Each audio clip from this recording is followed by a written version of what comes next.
What's going on, everyone? So the San Antonio Spurs had a very good homestand. It's what you want to see, right? Come out, you get any kind of homestand or road trip or anything like that. You always want to come out ahead. And the San Antonio Spurs did that. Came out ahead. They finished 3-2 in that 5-game stand. I really wanted 4-1. I even talked about it going into that homestand. I was like, hey, it's really hard. Warriors are a really good team. It's hard to beat a really good team twice in any succession and then do it in essentially a 2-day span, right? Like that's very difficult to do. So I was like, hey, give me one of the Warriors games as a loss, one of them as a win, and then win the other 3.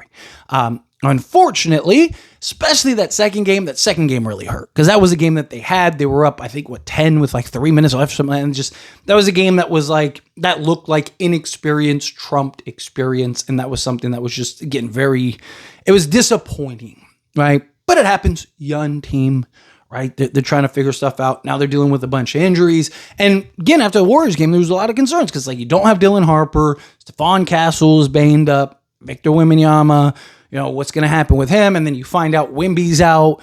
You find out Stephon Castle's out. And it's like, oh, no, this could get ugly and this could get ugly quick. And credit De'Aaron Fox, credit the other guys really stepped up, played well, and ended up rallying and getting those 3 wins without Wemby, without Castle through those games, right? Obviously, Dylan Harper's been out for an extended time. So this is what you wanted to see, right? Next man up, step up. There's still 3 very winnable games in which you should and can win, and you did.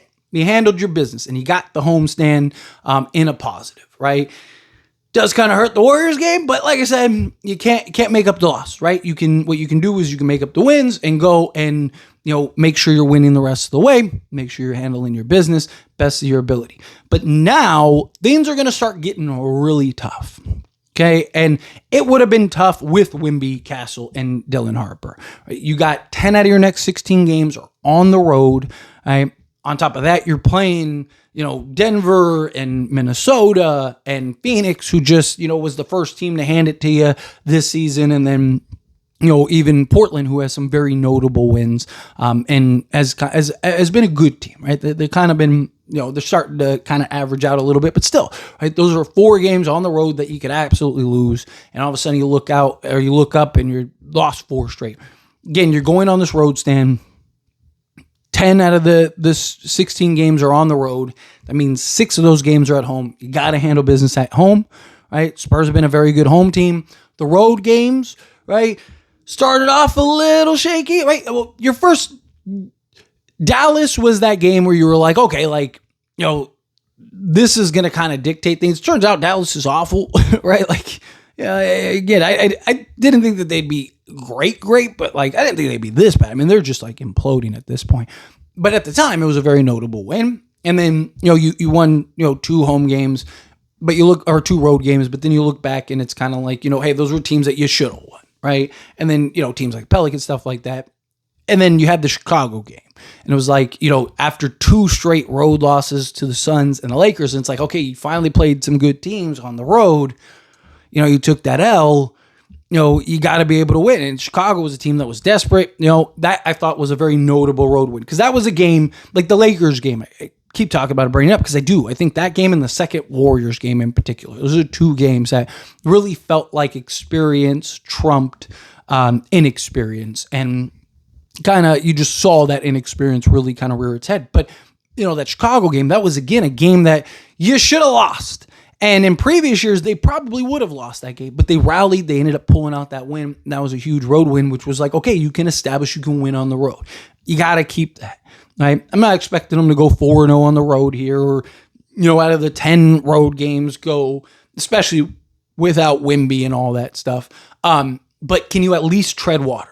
I've talked about. Can you, the problem is we don't know exactly how long Wemby, Castle, and Dylan Harper are going to be out, but let's say it's another 10 games, right? You got a bare minimum because you got a lot of road games in that stretch.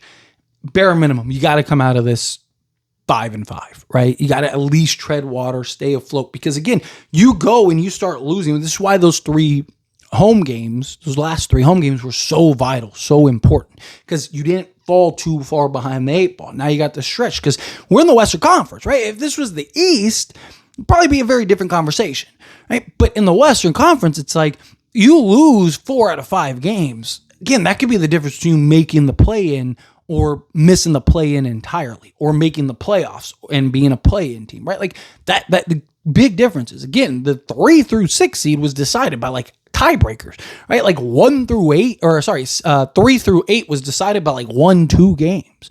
Right? So you're in a conference that is very it's a gauntlet, right? And I really want to see the Spurs team make the playoffs. I've said it, even if they get ran through, like they get swept and they lose by an average of 40 every game.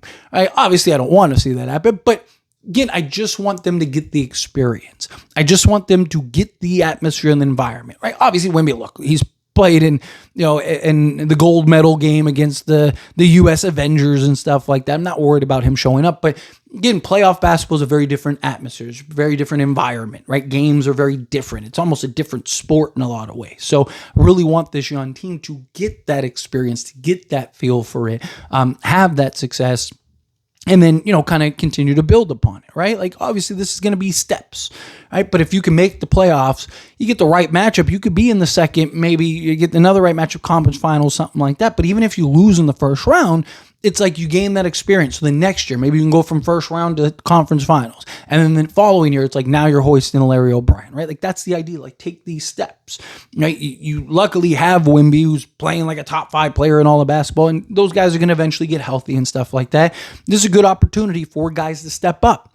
It's a good opportunity for also the Spurs organization to kind of evaluate and see, like, okay, who are the guys that we're keeping, right? Devin Vassell, in my opinion, has been a disappointment. It's like, hey, maybe he's one of the guys you're getting off of, right? Jeremy Sohan, right? Like, you got some guys that you just kind of like, so this is a good opportunity to kind of evaluate guys. It's a good opportunity for guys to step up. A good opportunity for De'Aaron Fox to kind of get his game going and kind of get him in order. Because, he even said, I'm coming in, this team's having success. I don't want to take away from that. I don't want to come in and disrupt that. Where now it's like, hey, we need you to be the best version of yourself. So then if you can get that from De'Aaron Fox, and then Wemby and Harper and Castle come back, and then you can kind of mend and blend those together, now you have the best version of the Spurs team that you could possibly have. Start rattling off some wins, start, really kind of pushing deeper into the season. Luckily, it's early enough to where if you do go on a bad stretch, you really can kind of right the ship if you get things in order, if you find things out, or, if the Spurs make a key trade or two. Again, they're not going to just make moves just to make moves, but if that right move becomes available, that opportunistic trade, if that becomes available, then you can go make that move, kind of upgrade this. I really would like upgrades at the wing, or a true starting 4, and then, go get like a starting level 3-and-D wing would be nice. Herb Jones, Miles Bridges, even like an Andrew Wiggins, I wouldn't hate something like that, along those lines. But again, obviously cost, there's a lot of factors that go into that, but great homestand, came out ahead. That's all you could ask for. But anyway, as always, this is a discussion. I pass a question to you. Let me know your thoughts and opinions down in the comments. That being said, if you haven't liked this video, hit that like button. It helps me a lot. So we enjoy these types of videos, and I truly appreciate it. Not subscribe to the channel, hit that subscribe button. Turn on the bell notifications. Appreciate y'all. See you in the next one. Thank you.